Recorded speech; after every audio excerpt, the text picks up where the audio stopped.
Welcome to another edition of Cooking with K-Cups.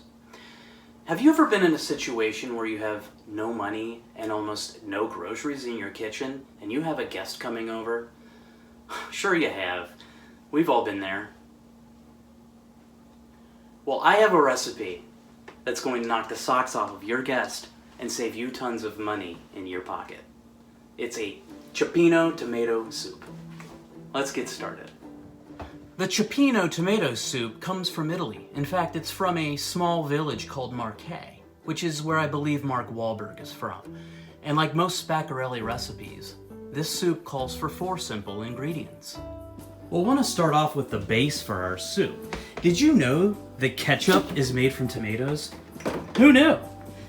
And it also makes a wonderful base for tomato soup. Whoops! I prefer to use Heinz tomato ketchup. The second ingredient we'll want to go ahead and grab are American sandwich slices. I prefer to use Kroger brand. Just one is all you need.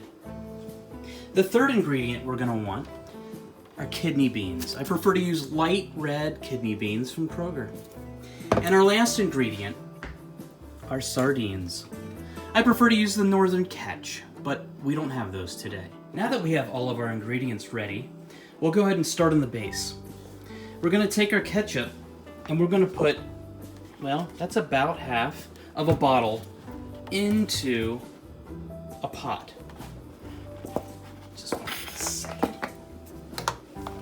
And we'll just go ahead and dump all of that ketchup into the pot. I think that's about enough. Now that our base is in the pot, we'll put the stove on high and get ourselves 2 cups of water. We'll want to mix the base thoroughly to make sure that the ketchup and the water are mixing perfectly well together. And be careful not to spill any out.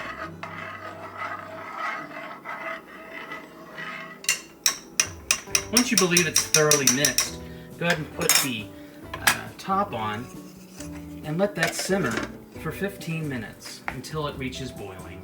Now that your broth is good and hot, we'll go ahead and grab our opened kidney beans, and we're going to want to put those all in. In fact, we're not even going to drain them because all of that juice has all the good flavors. Dice your slice of cheese into small squares. Whoops.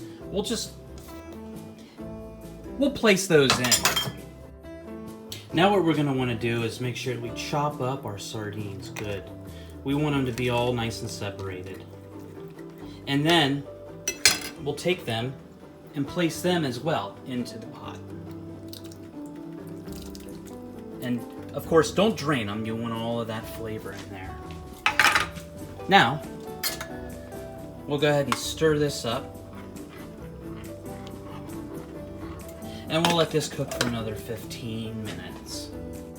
Once your 15 minutes are up, go ahead and remove the lid, turn off your stove, and then go ahead and ladle that out into a small bowl and serve. Now all you and your guests have left to do is enjoy. I know my mother said on a previous episode that these aren't authentic spaghetti recipes, and I love my mother very much, but she doesn't know what she's talking about. Thanks for watching.